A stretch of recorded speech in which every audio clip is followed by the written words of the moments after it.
Thank you very much for coming tonight. It's been 4 years now since we first did an evening that was quite different from any we'd done, and tonight, following that vein for the third time, we're quite pleased to present an evening based on Pamela Sackett's book of audition work, a book called 2 Minutes to Shine, and this is the third book in that series. Usually when we have new books published, authors come up and stand up here and read from them or recite from them. And one of the things we've never gotten Pamela to do too much of herself is to get up here and talk. But tonight we'll take another tack on that.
What I try to do for an actor is create a piece that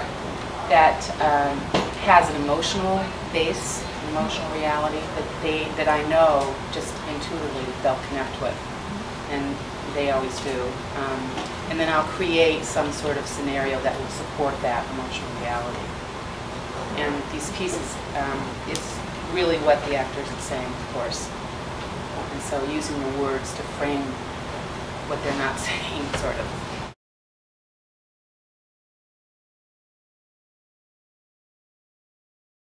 Oh yeah, definitely.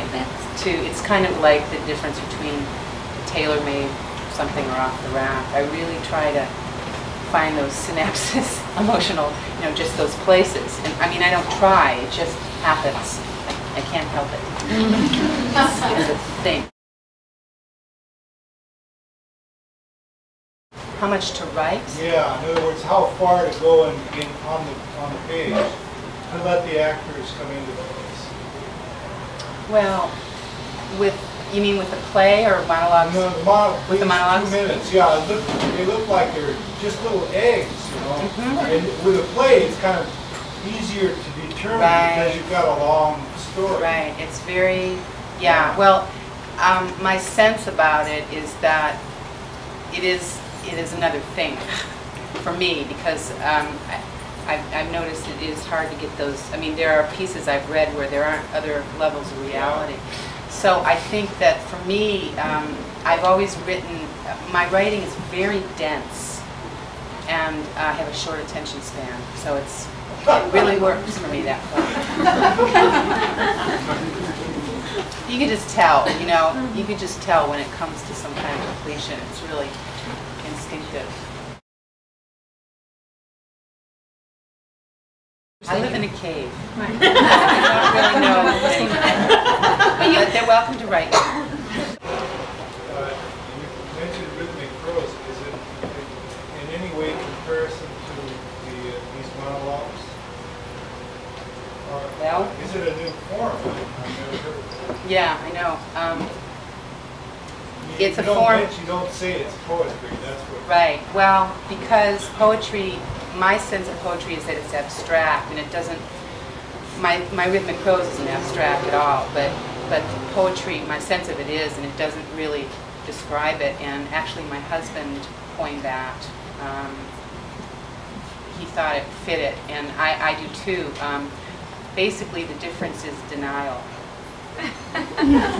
Because this stuff, there's a lot of denial, and in my rhythmic prose, there's none.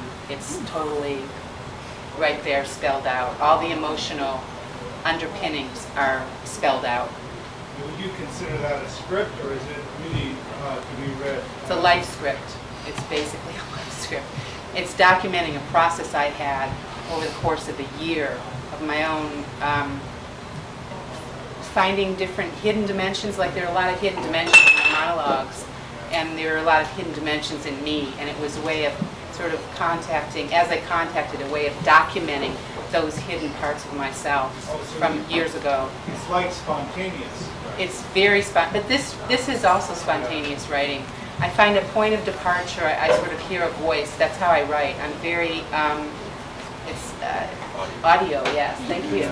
So I hear it, and that's why my stuff, all of my stuff, my monologues and my rhythmic prose, really come to life when they're heard, when they're spoken out, because that's what happens when I'm writing them.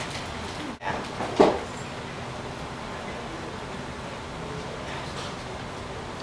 Is that it? I guess I'm asking for a little more of the insight on this.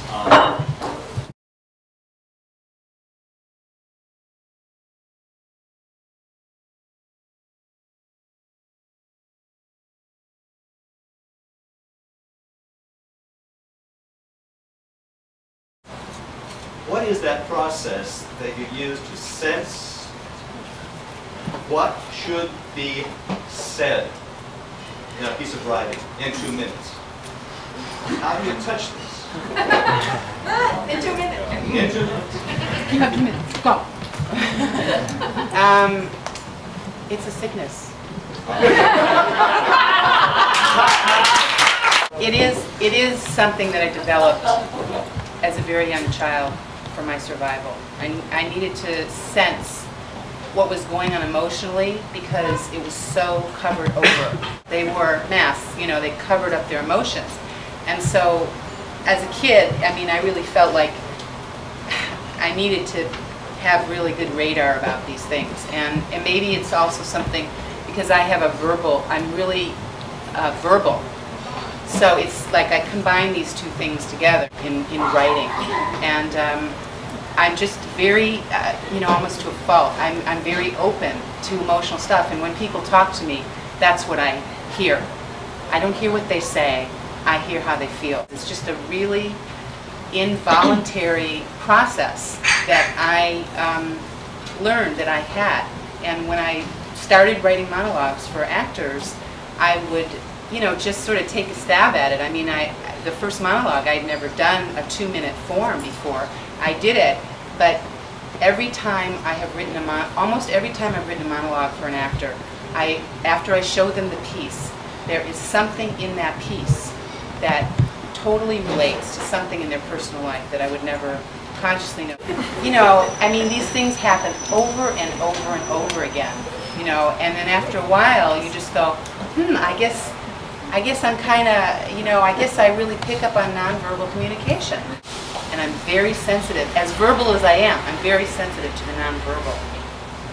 So, that's...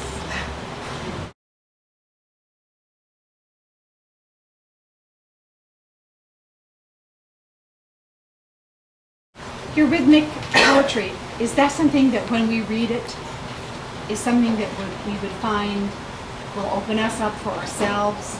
I mean, are we sharing your experience when we read this? I think there's a lot of, well, I've done a lot of readings of that material at universities and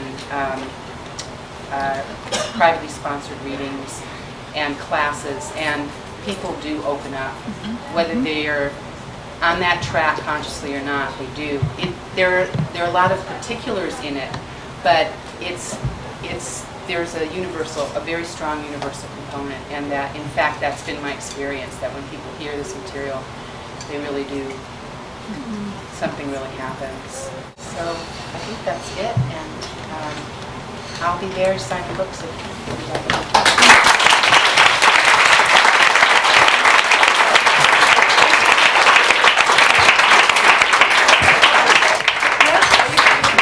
I think so. I'm not sure, but because I'll be there too, so I'll see you then because I gotta run. Are you coming Wednesday?